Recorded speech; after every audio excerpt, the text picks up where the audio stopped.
Hi friends, നമുക്കൊന്നൊരു panipuri കഴിക്കാൻ പോയാലോ? സാധാരണ ഞാൻ ഓഫീസിൽ നിന്ന് 5:30 ഇറങ്ങാറുള്ളത്. പക്ഷേ ഇന്ന് ഓവർ ടൈം എല്ലാം കാൽക്കുലേറ്റ് ചെയ്ത് വന്നപ്പോൾ നല്ല ലേറ്റായി, 6:30 ആയി. അപ്പോൾ എങ്ങനെ വീട്ടിലേക്ക് പോകാമെന്ന് ആലോചിച്ച് നിൽക്കുമ്പോഴാണ് രേഷേട്ടനൊന്ന് വിളിച്ചു നോക്കാൻ കരുതിയത്.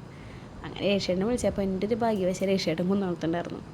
അങ്ങനെ എന്തായാലും ലേറ്റ് ആയതല്ലേ, ഒരു പാനിപ്പൂരി കഴിച്ചിട്ട് പോകാറുണ്ട്. അങ്ങനെ നമ്മുടെ ഗുരുവായൂർ റോട്ടിലെ കൊണാർക്ക് ഹോട്ടലിൻ്റെ നേരെ ഓപ്പോസിറ്റുള്ള ഒരു പാനിപ്പൂരി കടയിലേക്കാണ് കേട്ടോ പോയത്. ഞാനും അമൃതേച്ചിയും 5:30 ഓഫീസിൽ നിന്ന് ഇറങ്ങുന്ന ടൈമിൽ ഇവിടെ വന്നിട്ട് പാനിപ്പൂരിയും ബേൽപ്പൂരിയും ഒക്കെ കഴിക്കാറുണ്ട്.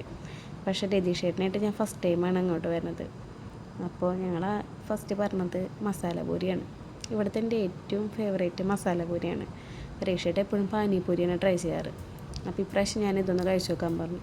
അപ്പോൾ രതീഷേട്ടന് നല്ല ഇഷ്ടമായിട്ടുണ്ട് കേട്ടോ. അങ്ങനെ ഞങ്ങളതൊക്കെ കഴിച്ചു. പിള്ളേർക്ക് ഒരു 3 മസാലപ്പൂരി പാർസലാക്കിയിട്ടാണ്. കുഞ്ചുവിനെയും അച്ചുട്ടിനും അപ്പൂസിനൊക്കെ ഇത് ഭയങ്കര ഇഷ്ടമാണ്. അപ്പോൾ അവർക്കും കൂടി 3 പാർസലാക്കി ഞങ്ങൾ. അങ്ങനെ അത് വാങ്ങിച്ചിട്ട് വരാൻ നിൽക്കുന്ന സമയത്ത് രേഷേട്ടനെ വീണ്ടും ഒരു പാനിപ്പൂരി കൂടി കഴിക്കാൻ തോന്നി. അങ്ങനെ ഒരു പാനിപ്പൂരി കൂടി ആ ചേട്ടനെ എടുക്കുകയാണ് കേട്ടോ. എനിക്ക് രാത്രിയിലൊക്കെ യാത്ര ചെയ്യാൻ ഭയങ്കര ഇഷ്ടമാണ് കേട്ടോ. റോഡ് സൈഡിലൊക്കെ ലൈറ്റ്സും അതുപോലെ തന്നെ കാറ്റൊക്കെ ആയിട്ട് ഒരു ചില്ല് മൂഡ് തന്നെയാണ്. അപ്പോൾ എനിക്ക് രാത്രി യാത്ര പോകാൻ ഭയങ്കര ഇഷ്ടമാണ്.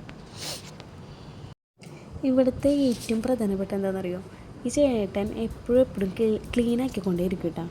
നമുക്ക് മെയിൻ അതാണല്ലോ, ഭയങ്കര വൃത്തിയായിട്ടിരിക്കുക. അതെനിക്ക് ഏറ്റവും ഇഷ്ടപ്പെട്ടു അവിടുത്തെ. അങ്ങനെ ഞങ്ങൾ പാനിപ്പൂരി കഴിക്കാൻ കേട്ടോ. ഞാനും ജസ്റ്റ് ഒരെണ്ണം എടുത്ത് കഴിച്ച് നോക്കി. അങ്ങനെ ഞങ്ങളൊക്കെ അത് കഴിച്ച് പോവാണ്. അപ്പോൾ ടാറ്റാ, ബൈ ബൈ.